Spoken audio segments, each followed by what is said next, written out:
Madame Teresa Kwasi, directrice générale de Sodimas Côte d'Ivoire. Welcome.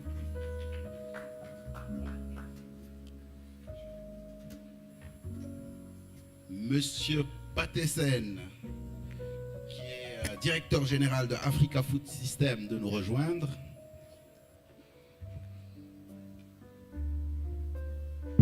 Où tu veux.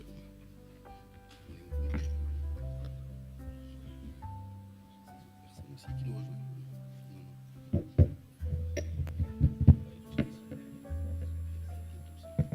Monsieur Ngueto Yambaye, est-ce qu'il est là? Non, il n'est pas là.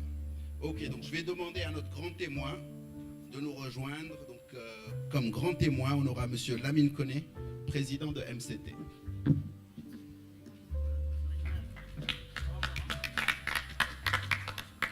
Donc j'ai la chance d'avoir un panel plus équilibré, en tout cas plus en termes de gender. Merci beaucoup. Bon, parfait. Et comme vous le voyez, on a un peu moins de monde, donc ça permettra de rattraper un peu le temps.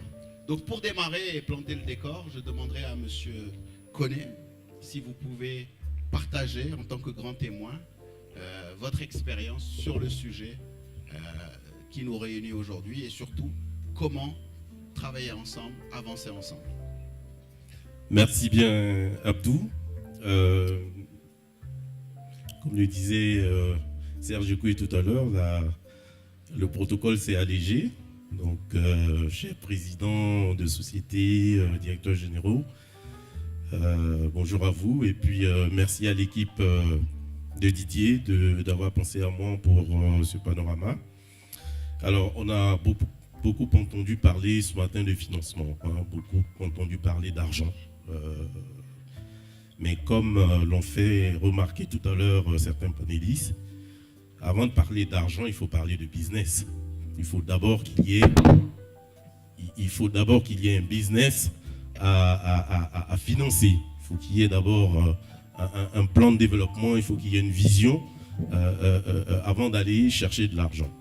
Alors, c'est vrai que dans un contexte où les PME africaines sont constamment en quête de moyens pour catalyser leur croissance et puis renforcer leur compétitivité, les modèles de joint venture, fusion-acquisition, coopération innovante émergent effectivement comme des stratégies vitales. Alors, permettez-moi aujourd'hui de partager avec vous quelques exemples de coopération qui ont jalonné la vie de mon entreprise pour pouvoir franchir un cap. Alors, je vous présente, permettez-moi de vous présenter en quelques mots mon entreprise, hein, qui est MCT, Maintenance Climatisation Technique, qui est une entreprise qui intervient sur les lots techniques du bâtiment et de l'industrie. Donc, la climatisation, les courants forts, courants faibles, les fluides, jusqu'aux fluides médicaux lorsqu'on intervient, par exemple, sur des hôpitaux. Nous avons commencé cette aventure il y a 20 ans, avec une trentaine d'employés. Aujourd'hui, nous sommes 300. On a notre siège ici à Abidjan, mais on a 3 filiales dans la sous-région, au Togo, au Bénin et puis au Niger. On intervient sur une dizaine de pays ouest africains. Et tout à l'heure, comme l'a dit Jean-Marc de Adiwale, on a vraiment fait un bond en faisant appel à ces techniques de fusion-acquisition, de coopération, etc. Alors, nous, au tout début, ce qu'on a fait, c'est qu'on a travaillé beaucoup avec de grands groupes comme sous-traitants. Dans ce cadre-là, on a travaillé un peu partout en Afrique, ce qui nous a permis vraiment de renforcer les capacités de nos équipes, de nous améliorer, d'acquérir vraiment des méthodes avancées. Et puis, de la position de sous-traitant, on a pensé à un moment donné qu'on ne pouvait pas rester tout le temps sous-traitant. Il fallait qu'à un moment donné, on puisse accéder à des tailles de marché importantes directement avec les pouvoirs publics, mais aussi avec le secteur privé. Donc, on a pensé à faire des groupements d'entreprises. De la co-traitance. Et ceci nous a permis de passer un cap. D'ailleurs, c'est quelque chose qu'on continue aujourd'hui encore de faire et qu'on conseille énormément à nos amis chefs d'entreprise, pour la simple raison que ça crée vraiment une vraie synergie. Moi, par exemple, je suis sur les lots techniques. Quand j'ai l'opportunité d'aller compétir pour la construction d'un bâtiment en entier, je ne peux pas compétir directement parce que je n'ai pas les compétences de gros œuvres, par exemple. Donc, je me mets avec une PME qui a ces compétences-là. Ça renforce nos capacités, on crée des synergies, on peut aller compétir là-dessus. Donc, on a vraiment utilisé cette coopération-là, ces groupements d'entreprises, pendant longtemps, c'est qui nous a permis vraiment de passer à un autre cap. Donc ça, vraiment, c'est quelque chose que nous encourageons. Moi, j'ai une autre casquette qui est celle de président du groupement ivoirien du bâtiment et travaux publics. Et j'encourage, je le dis à mes adhérents qui sont par exemple dans les routes. On voit des appels d'offres qui sont lancés pour faire 100 km de route. On leur exige qu'à chaque 30 km, il faut qu'ils aient une centrale à béton, enfin, etc., etc. Et ils ne sont pas forcément outillés individuellement pour le faire. Donc je leur dis souvent, vous êtes un peu, permettez-moi le terme, un peu con de ne pas y aller ensemble. Et donc ceux qui tentent l'aventure de se mettre ensemble, très souvent réussissent à prendre ces marchés-là. Et puis aux prochains appels d'offres, ils peuvent passer un cap, etc. etc. Donc c'est vraiment, voilà, ce n'est pas des joint ventures dans la définition, on va dire, académique du terme, mais ces groupements d'entreprises permettent aux PME véritablement de passer un autre cap. Alors je vous parlais donc d'un troisième point, c'est qu'il y a 3 ans, là, comme l'a dit Jean-Marc Savy tout à l'heure de Adiwale, nous on a fait rentrer un fonds d'investissement dans notre capitale. C'est vraiment une démarche qui a été longue, parce que comme l'ont dit les intervenants tout à l'heure avant nous, nos PME, parfois nous chefs d'entreprise de PME, parfois on a peur de l'ouverture. On a peur de faire entrer d'autres personnes dans notre capitale pour diverses raisons. Et donc nous, on a longuement discuté avec le fonds Adiwale et finalement ça s'est fait. Je peux vous assurer que nous sommes très satisfaits de cette opération et j'encourage vraiment les PME à se structurer pour pouvoir faire appel à des fonds parce que ça vous permet de franchir véritablement un cap. Donc, juste quelques chiffres. Nous, quand on démarrait, on était 30 il y a 20 ans. Aujourd'hui, on est 300. On a démarré avec 1 milliard de chiffre d'affaires. Aujourd'hui, on fait plus de 20 milliards. Donc, c'est vraiment...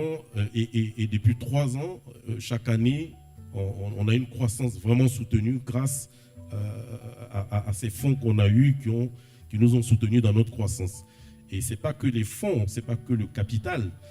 Avec le fonds d'investissement, on a pu bâtir un plan de développement stratégique.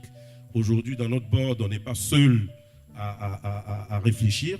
On partage vraiment les choses avec le fonds qui nous alimente également, qui nous oriente, qui attire notre attention sur des points. Tout ça nous permet aujourd'hui de nous lancer et c'est ce qui nous permet aujourd'hui de faire notre croissance sous-régionale, d'innover, de proposer une offre nouvelle à nos clients et vraiment d'amorcer un développement qui, quelqu'un l'a dit, fera peut-être de nous demain une multinationale également. Je vous remercie. Merci beaucoup pour ce témoignage. Donc, comme vous le dites, il ne s'agit pas forcément de fusionner ou d'acquérir, mais déjà la coopération qui permet un peu d'avoir une plus grosse force de frappe est une solution pour les PME. Donc, cette façon d'y aller ensemble, donc je pense qu'on a bien retenu. Et le deuxième aussi, c'est très intéressant, c'est comment pousser à la structuration en faisant rentrer pas uniquement un acteur de capital, mais un fonds d'investissement qui va aider à structurer et à développer. Je pense qu'effectivement, si on veut passer à l'échelle, il est essentiel qu'entre PME, on puisse ensemble travailler, mais surtout aussi mettre en avant les synergies et les complémentarités. Je vais me tourner vers Yacine. Yacine, on reproche souvent aux DFIs et à toutes les organisations multilatérales de ne pas avoir la PME dans leur ADN. Autant on se dit qu'elles savent très bien financer de l'infrastructure, des grosses entreprises. Souvent, on reproche de ne pas avoir la PME dans l'ADN. Aujourd'hui, on est là, on a beaucoup d'acteurs qui parlent de la PME. Donc comment, justement, vous dépassez cette situation et comment vous coopérez ensemble, vous créez des plateformes de coopération pour aller de l'avant et pouvoir justement adresser ces PME. Quelles sont les solutions un peu innovantes que vous apportez aujourd'hui? Mais je crois que c'est plus une question d'information sur l'écosystème. Parce qu'en réalité, pour une institution continentale comme la Banque africaine de développement, qui a aussi son rôle à jouer dans cet écosystème, et pour cela, se contraint à pouvoir arriver à ce niveau d'échelle. Et comme vous le savez, je crois que Serge Ekoué a parlé de la BOAD qui essaie d'avoir son premier A. La Banque africaine de développement, c'est la première institution de financement du continent qui est en triple A, après près de 70 ans d'existence, avec des contraintes extrêmes. Mais pour répondre à ta question, Abdou, la Banque africaine de développement a créé tout un écosystème d'institutions qui, justement, vont servir à atteindre ces PME. On a parlé d'AGF. AGF, c'est une institution qui est co-créée par la Banque africaine de développement. La Banque africaine de développement finance pratiquement toutes les institutions qui sont là, de la Banque régionale de développement à la banque commerciale. Ecobank est un client de la Banque africaine de développement, la BOAD reçoit des financements, nous assistons les régulateurs, nous aidons à créer un écosystème de régulation qui permet de régler le trafic, si je peux le dire. La Banque africaine de développement permet de mobiliser des ressources concessionnelles qu'elle reprête, mais aussi même une institution de cette nature-là est obligée de se renouveler.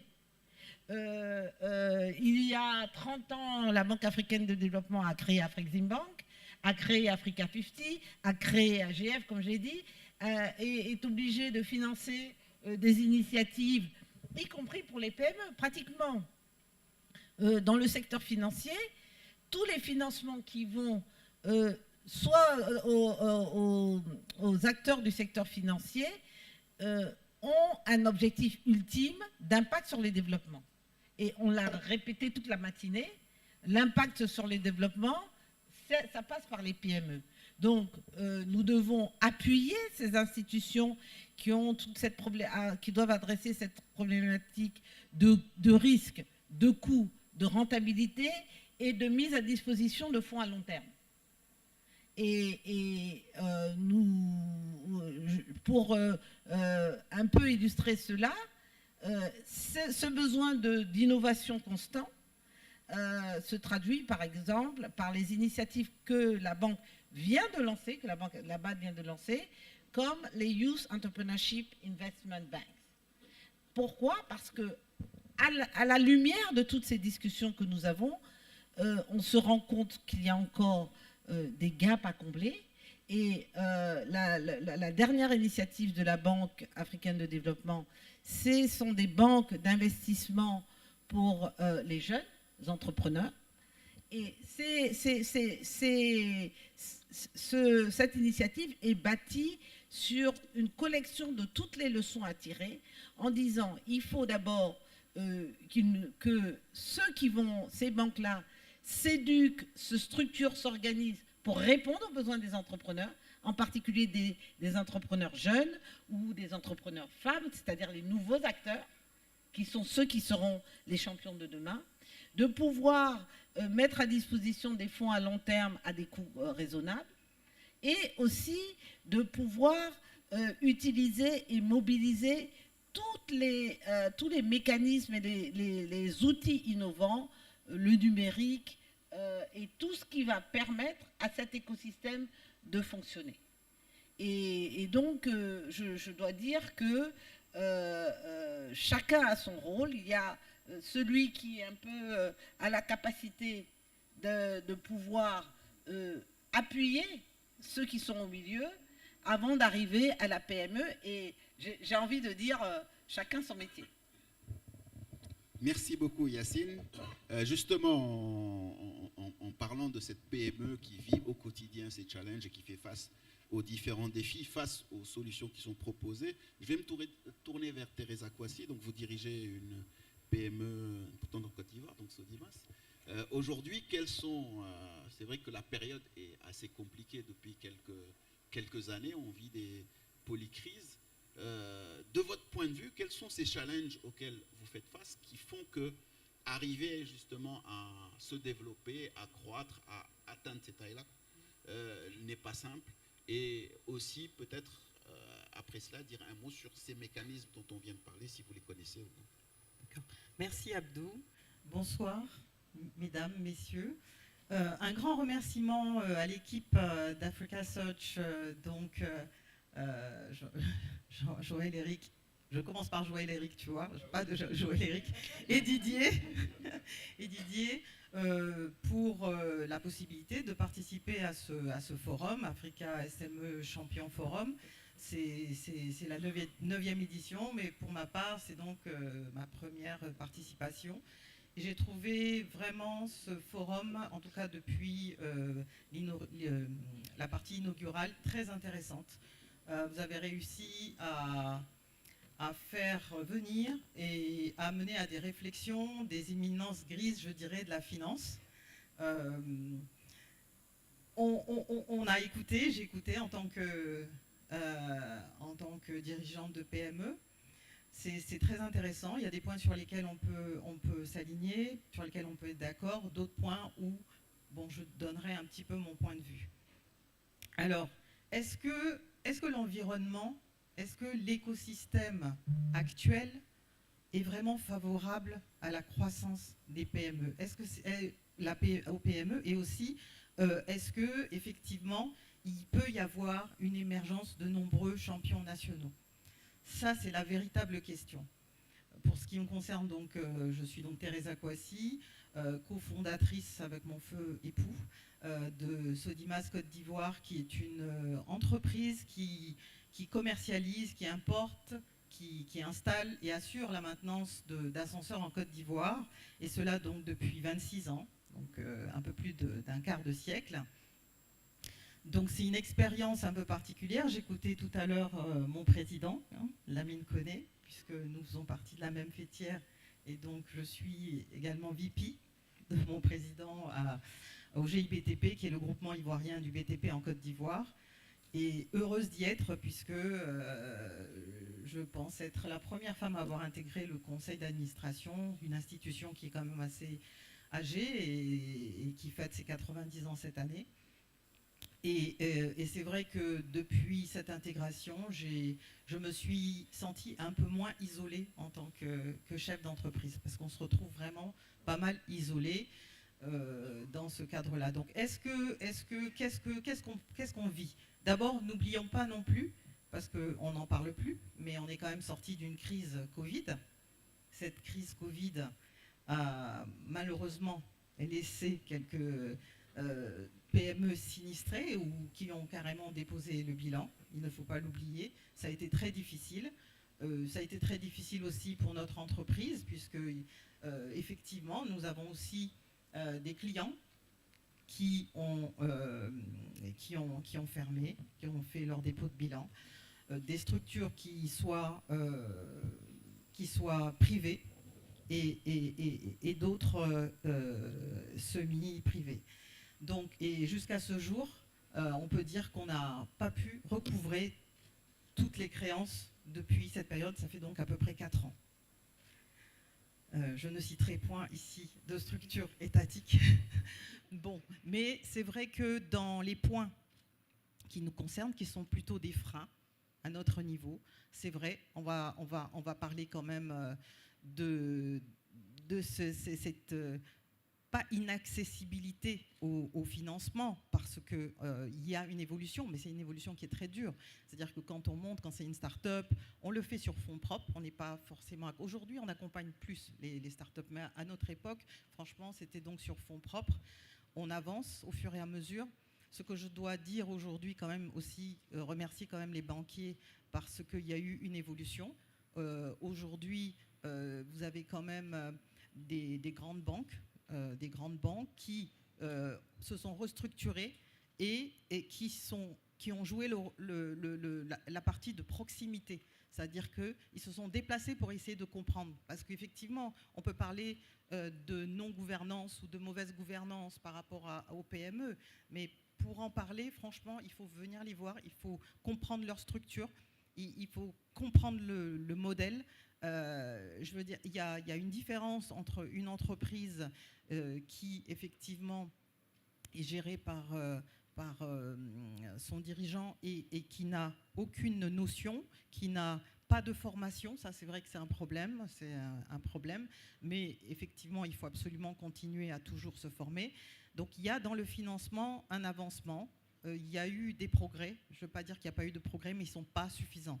Ils sont totalement, pour nous, insuffisants, surtout que quand on discute, notamment quand on entend que ce soit la Banque africaine de développement ou on entend l'Agence française de développement, l'AFD, à plusieurs reprises, ils ont expliqué qu'ils mettaient des fonds à disposition des établissements financiers et qu'ils garantissaient même certains prêts, on va dire, mais qu'il y a eu notamment une année où les banques étaient très liquides et n'avaient pas été jusqu'au bout. Et puis quand j'entends effectivement que les prêts à long terme représentent que 5%, mais c'est absolument normal parce que la procédure est très complexe. Après, en termes d'accompagnement au niveau des banques, ce qui se passe, c'est que pour les PME, quand elles ont des marchés importants, elles ont besoin aussi d'une réactivité parce qu'elles doivent être agiles, elles doivent être promptes. Et ce qui se passe, c'est que même pour une demande de caution bancaire, ça passe par des procédures incroyables. Alors que les équipes, les chargés de compte, connaissent l'environnement, connaissent l'entreprise, sont au courant du client final. C'est un bon client, un bon payeur, et ça ne fonctionne pas. Donc ça, c'est vraiment le côté, je dirais, banque qui est un peu délicat.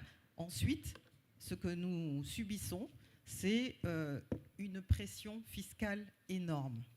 Une pression fiscale. On est à l'ère de la digitalisation, mais par moments, on a l'impression qu'on a beaucoup encore à mettre en place, à apprendre, parce que... et puis, on est des entreprises, on est des PME. Déjà, on n'est pas forcément accompagné. Donc, sincèrement, il faudrait nous laisser respirer. Parce que quand on dit, voilà, vous avez des contrôles tous les 3 ans, ce n'est pas vrai. Nous, on a des contrôles tout le temps. Tout le temps. C'est incroyable. On va avoir un contrôle fiscal général une année. L'autre année, on va avoir un contrôle sur pièces. L'autre année, on va avoir un contrôle TVA. Entre-temps, on a les autres contrôles. Contrôle CNPS, contrôle de l'agence jeune emploi, contrôle de... Tout le temps, contrôle. Alors que, par exemple, pour mon entreprise où on est 35, on est juste une dizaine au niveau de l'administration.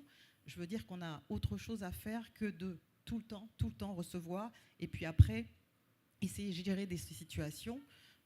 Franchement, il y a eu des situations un peu délicates. Là, dernièrement, j'ai reçu un contrôle enfin, je ne vais pas donner l'institution, mais on a reçu 4 pages. 4 pages avec des documents à remettre à jour qu'on a déjà fournis il y a quelque temps, mais il faut qu'on les remette à jour. Et on a rajouté encore des documents.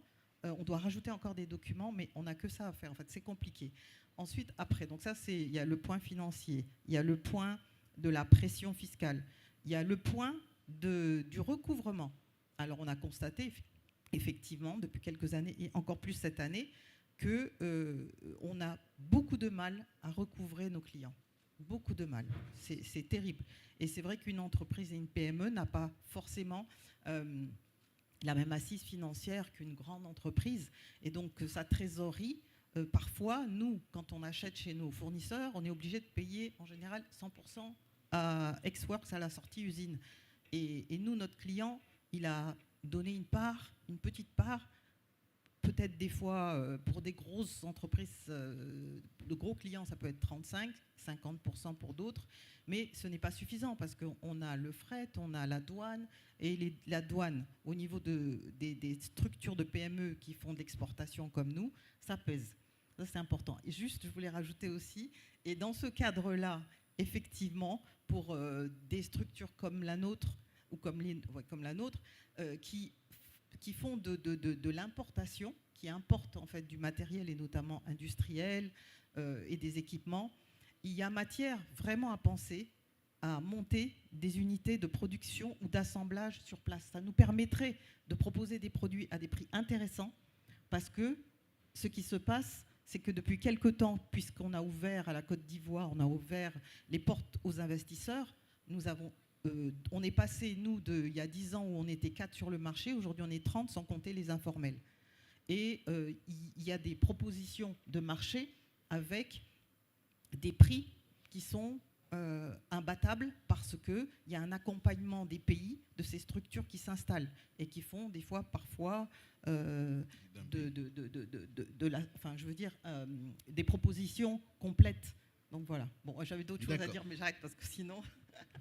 Merci beaucoup. Donc, très clairement, effectivement, vous dites qu'il y a certes des mécanismes, mais après, le last mile qui fait que ce mécanisme de financement arrive à l'entreprise est compliqué à mettre en œuvre parce que les process peuvent être lourds pour une PME et qu'également, il y a d'autres facteurs de contingence, notamment la fiscalité. C'est un peu ce que disait Alioune dans son introduction sur le baromètre, sur la partie réglementaire, et ce que disait aussi Stan sur la pression fiscale.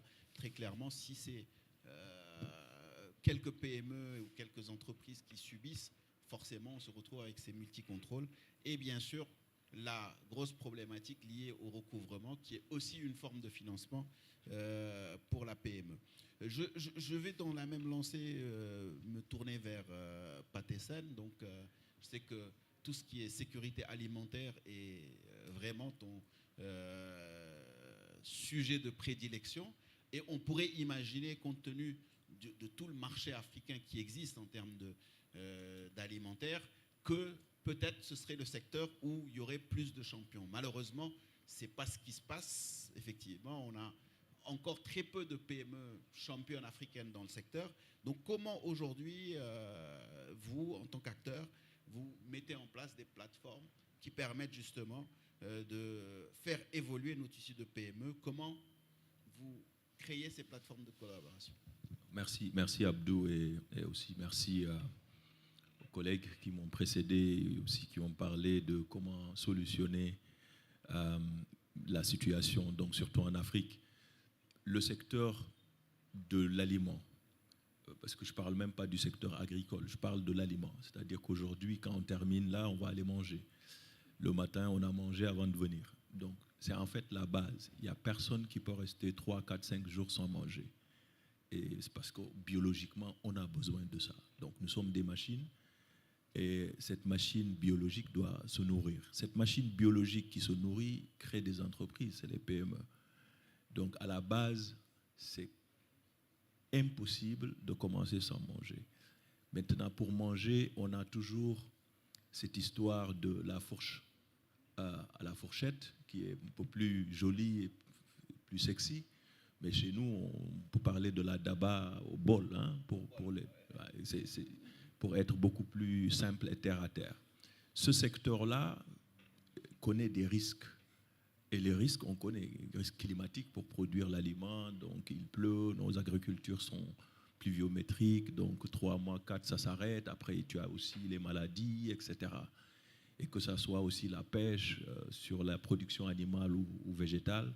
Donc il y a les risques, on voit des risques partout. Donc tous ceux qui m'ont précédé, qui sont des financiers, leur rôle c'est la banque. Une banque, son rôle c'est de faire le banking. l'assurance et de faire de l'assurance, etc. Mais à la fin de la journée, ils ont besoin de récupérer leurs ressources. Et cet aliment dont on parle voyage du champ jusqu'au bol, et il y a beaucoup d'acteurs.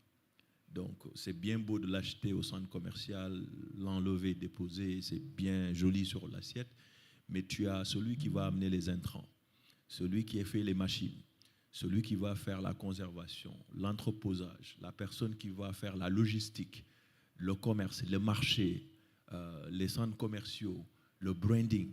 Beaucoup d'acteurs, celui qui donne l'argent, le financier qui donne, qui prête à cette petite PME.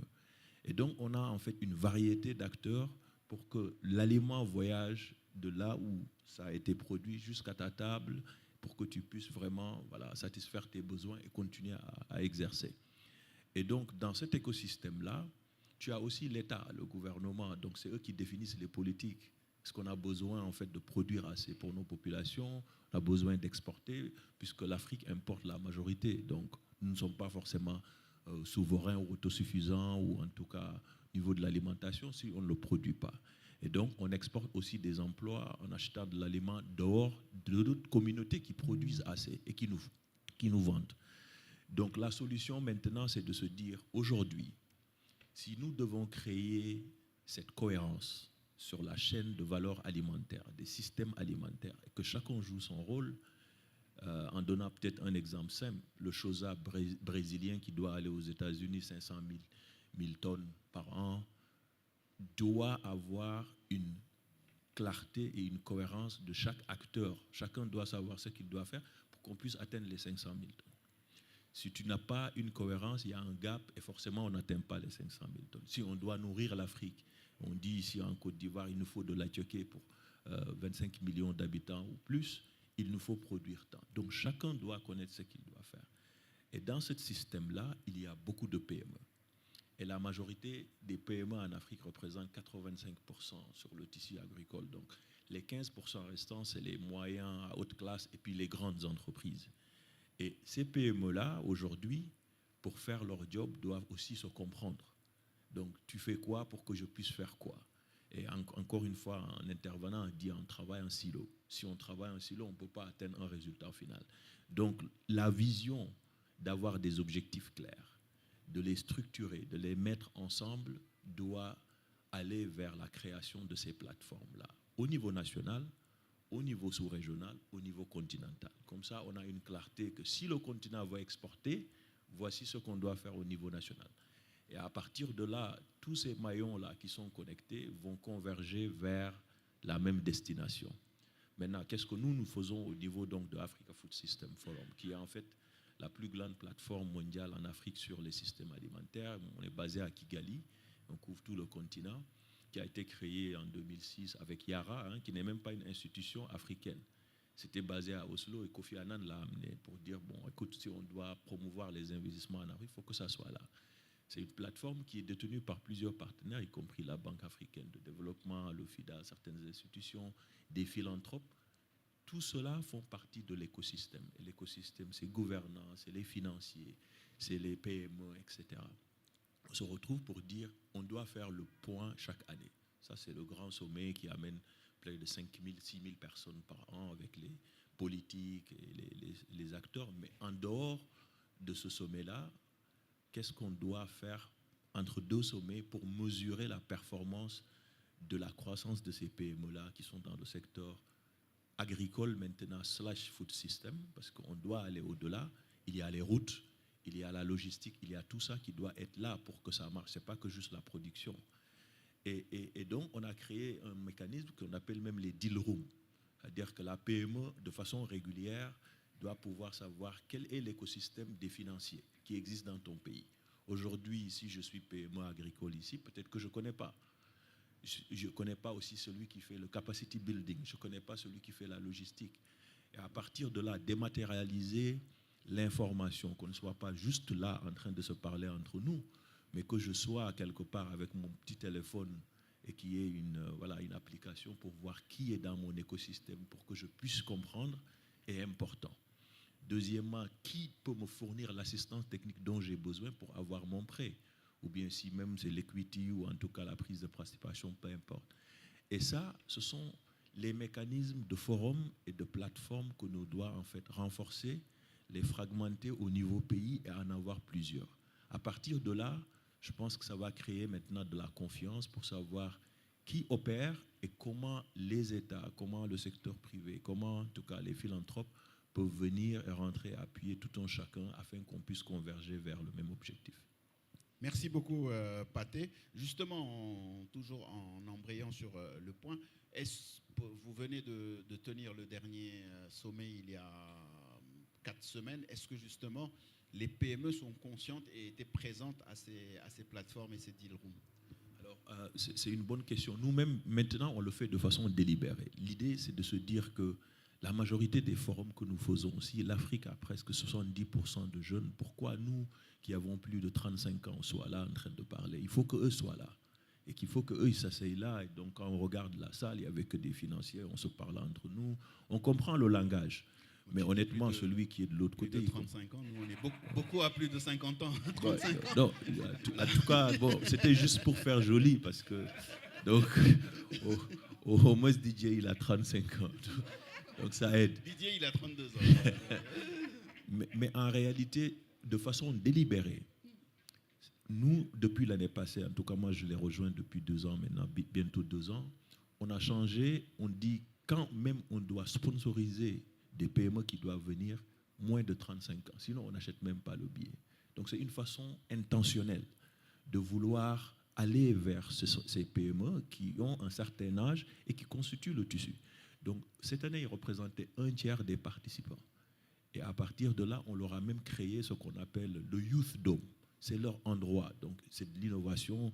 Ils ont des jeux, ils sont là à faire du golf, etc.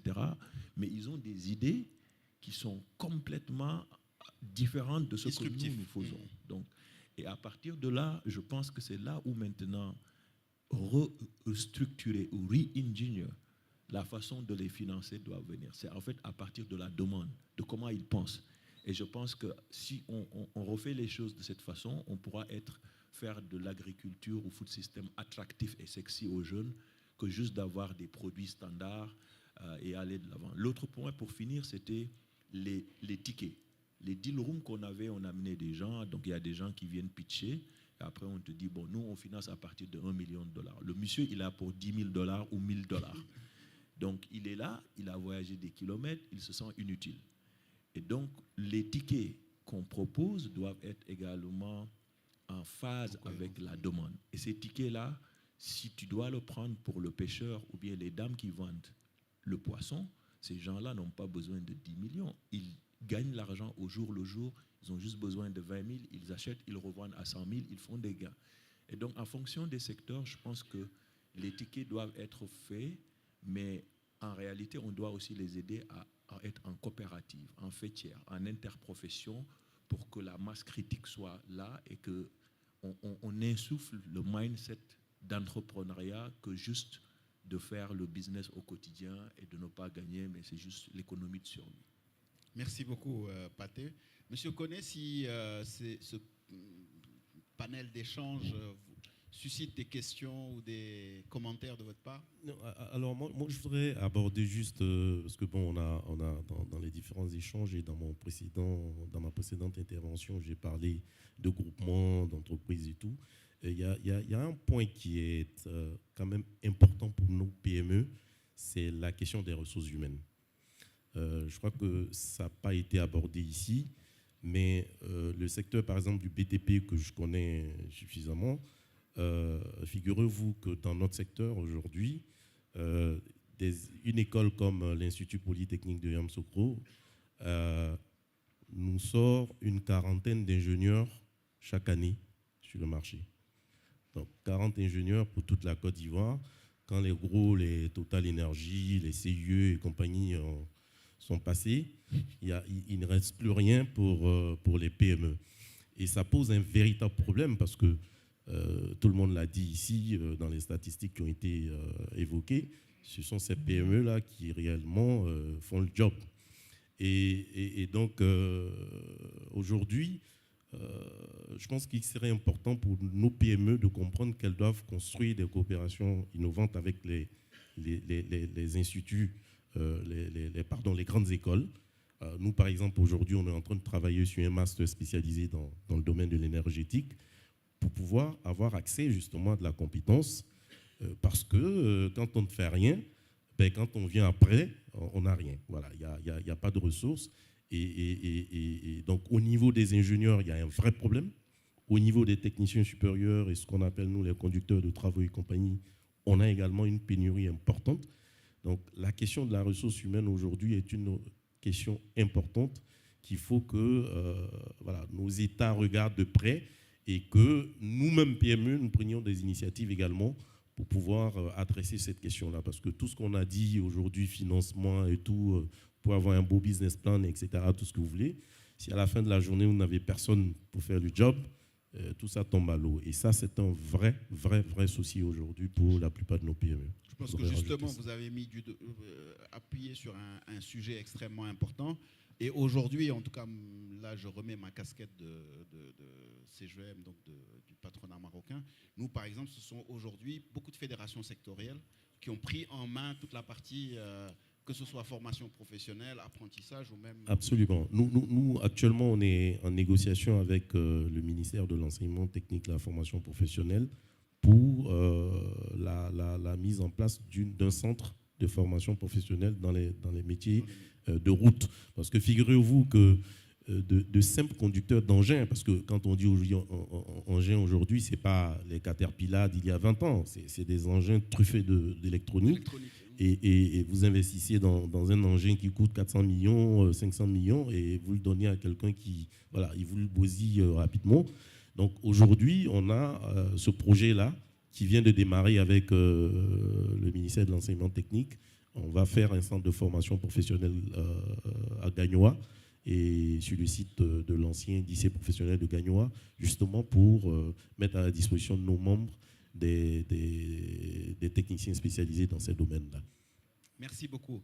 Un dernier tour de panel. Yacine, Teresa tout à l'heure a parlé des process. C'est vrai que souvent, pour beaucoup d'institutions, notamment les institutions multilatérales, les process sont longs, bien sûr, en cohérence avec la taille des projets et la nature des projets. Mais dès lors qu'on parle de PME, comme l'a dit Teresa, c'est des besoins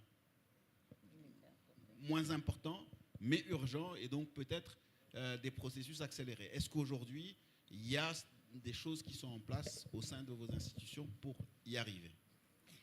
Oui, déjà, dans nos institutions, les paramètres de performance incluent la réactivité et la capacité de répondre, alors à une certaine échelle, encore une fois, de la même manière que, évidemment, là, on ne peut pas répondre à une PME parce qu'on a tout un dispositif qui est induit par les propres contraintes de régulation, de contrôle, etc. Mais il y a quand même une conscience de l'importance d'être présent et de réagir dans le pas de temps qui est nécessaire pour les bénéficiaires. Et c'est pour ça que dans la manière d'appréhender ces problématiques, on a aussi besoin d'avoir une excellente connaissance du tissu. Comme disait Teresa tout à l'heure, alors je ne sais pas, les banques commerciales, si votre responsable de compte vient vous voir dans votre entreprise, je sais que ce n'est pas la culture tellement, je ne pense pas que ce soit la culture de nos banques commerciales ici. Mais dans beaucoup de pays, celui qui vous accorde un crédit à une petite entreprise, il se déplace. Le banquier ici à Abidjan, il considère que vous devez attendre 4 heures dehors, 2 heures dans la chaise d'avant, plus 1 heure parce qu'il est occupé au téléphone. Donc, mais il y a aussi, même dans des grandes institutions comme la BAD, par contre, un responsable de projet qui n'est même pas chargé de l'exécution de ce projet Vous ne pouvez pas avoir un responsable de projet qui n'a jamais visité son projet. C'est impossible. Donc c'est intéressant ta question, Abdou, parce qu'en réalité, il y a toute une question de culture qu'il faut changer et aussi de compréhension de la chaîne. Parce que l'employé de banque qui est assis derrière son bureau depuis 30 ans, ce qu'il connaît de la banque, c'est qu'il est assis, et celui qui a besoin d'argent, ce n'est pas son client, il lui demande de l'argent qui, dans sa conception, lui appartient, c'est faux. Donc, et pourquoi je parle de ça? Parce qu'il y a un besoin de mieux comprendre et de mieux appréhender sur toute la chaîne la réalité.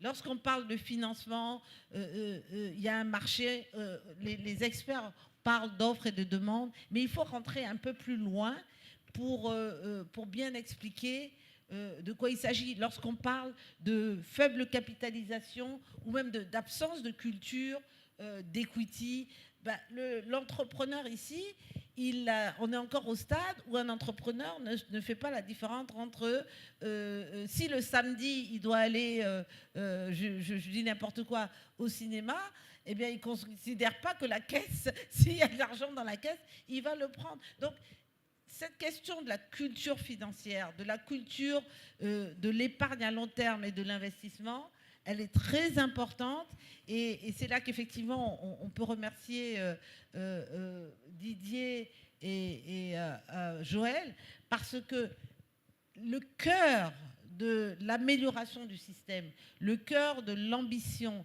c'est de bien comprendre de quoi on parle et peut-être par la vulgarisation. La semaine dernière, je termine, j'étais très heureuse d'assister à un événement qui me paraît essentiel, ou qu'on pense un peu anecdotique.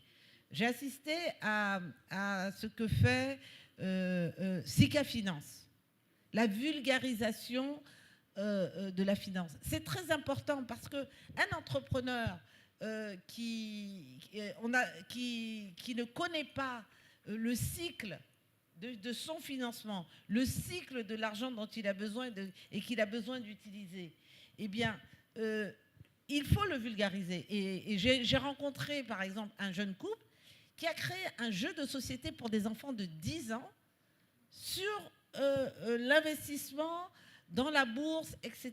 C'est comme ça qu'on va arriver à créer une culture entrepreneuriale, une culture financière qui répond vraiment aux besoins, parce qu'on décortique le cycle de l'argent et le cycle de l'épargne, de l'investissement, de la compétitivité dans un langage qui nous parle.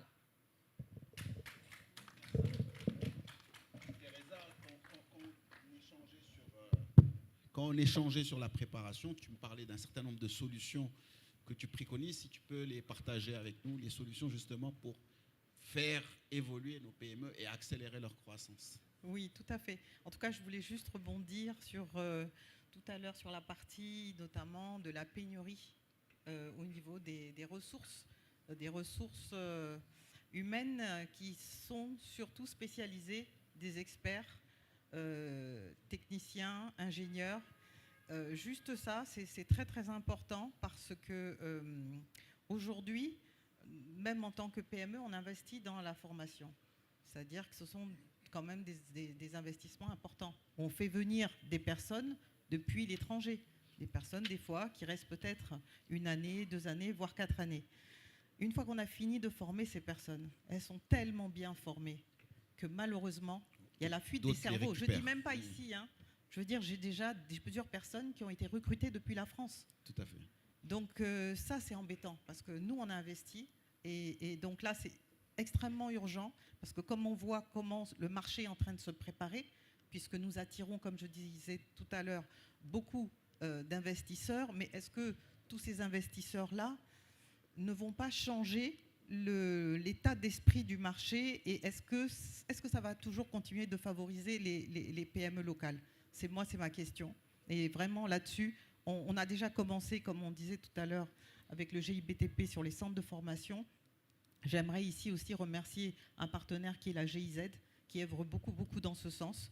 Et bien sûr, le ministre qui est très impliqué au niveau de la formation de l'emploi technologique. Vraiment, le ministre Nguessan, il nous a reçus à plusieurs reprises. Il est très impliqué ainsi que ses équipes. Donc on espère que ça va avancer parce que c'est essentiel.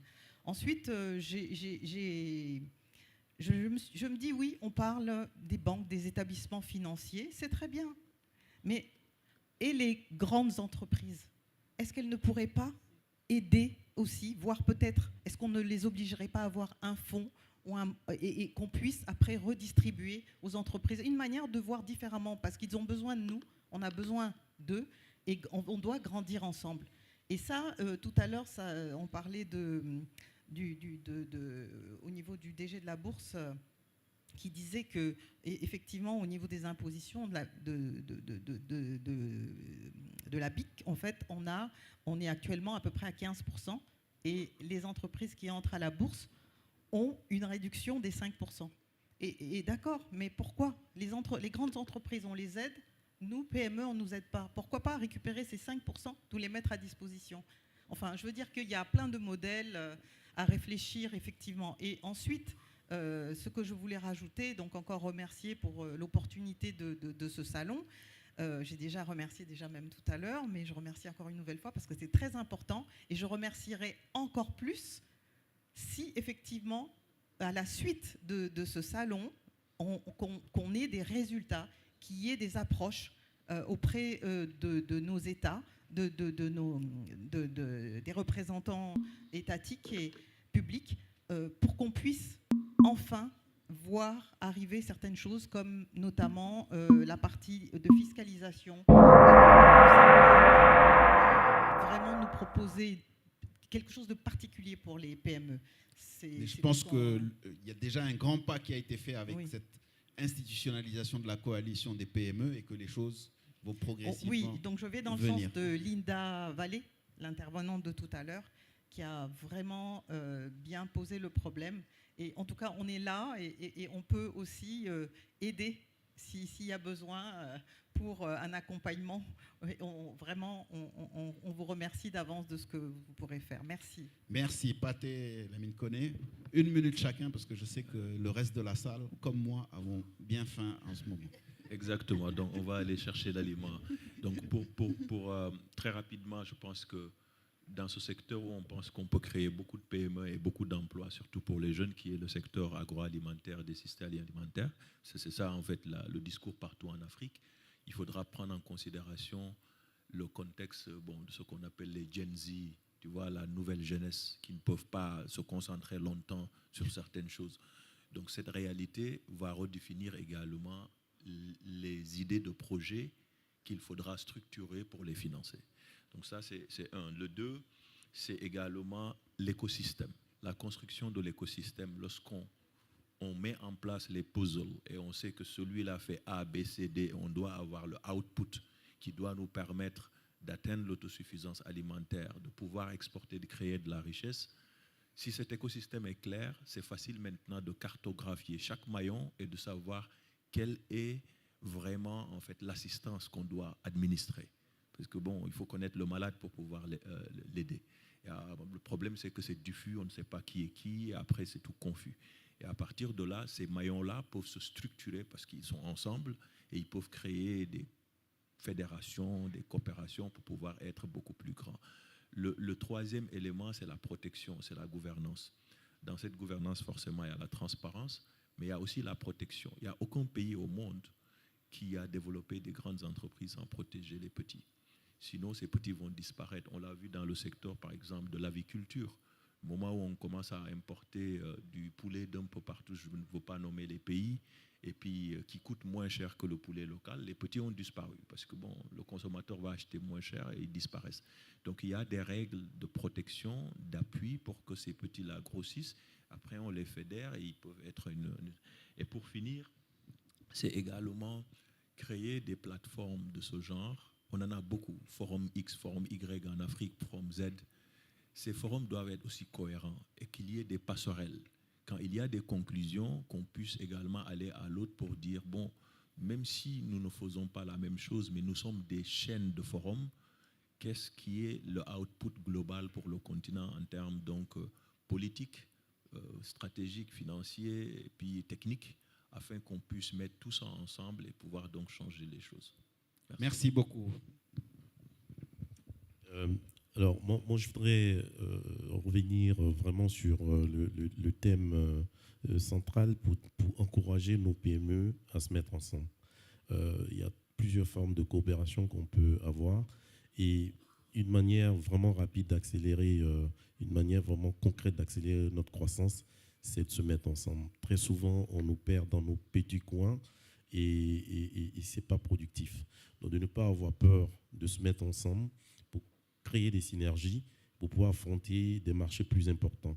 Et puis, la deuxième chose, c'est vraiment la gouvernance. Ça a été dit et redit. Il faut vraiment que nos PME acceptent d'améliorer leur gouvernance, de faire entrer des spécialistes dans leur conseil d'administration, de s'ouvrir à des fonds. C'est seulement comme ça qu'on apprend, qu'on s'améliore et qu'on va de l'avant. Voilà, je vous remercie. Merci beaucoup. Le retour d'expérience, bien sûr, qui donne tous ces éléments. Merci à vous tous. Donc, si on peut applaudir nos panélistes. Et donc, on va faire une photo de famille et je relaisse la main à Joël Eric. Merci beaucoup Abdou. Merci surtout pour l'heure, avoir tenu un panel comme ça à cette heure-ci. Photo, même le photographe a faim. Et puis merci à la salle, hein, parce que je vois qu'il y a encore beaucoup de monde. Malgré tout, on n'avait plus de force, mais si vous pouvez applaudir même d'une main. Alors, oh, ça, toi tu as un frère. Toi, tu as un frère, toi. Non, on t'a pas. Non, tu vois.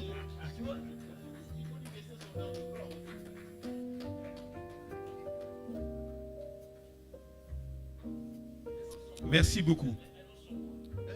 Non, trop tard. Tu as tout gâté.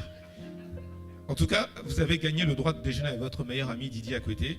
Ça se fera au 21e. Ah, si, tu es obligé de déjeuner avec tout le monde. Et alors, on se donne ce 21e, on se donne 3 quarts d'heure, hein, c'est un quick lunch. Et après le lunch, on aura des masterclass dans les 2 salles qui sont derrière l'accueil. Masterclass, donc obtenir des financements par le biais du marché financier, stratégie de croissance sur les marchés en Afrique et à l'international. Ça, ce sont les 2 premières masterclass. Et donc à 15h30. Et ensuite, les 2 dernières masterclass, le digital, nouveau levier pour développer votre business et comment attirer et retenir les talents dans votre entreprise. On en parlait tout à l'heure. Éviter la fuite des cerveaux, etc. Je vous rappelle aussi que vous avez une salle Makeba qui est dédiée au B2B. Donc vous pouvez y aller pour demander des rendez-vous avec les entreprises qui vous intéressent. Et puis une connector room qui permet de faire du business également au bout de cette salle au 5e étage. Voilà, bon appétit et à tout à l'heure.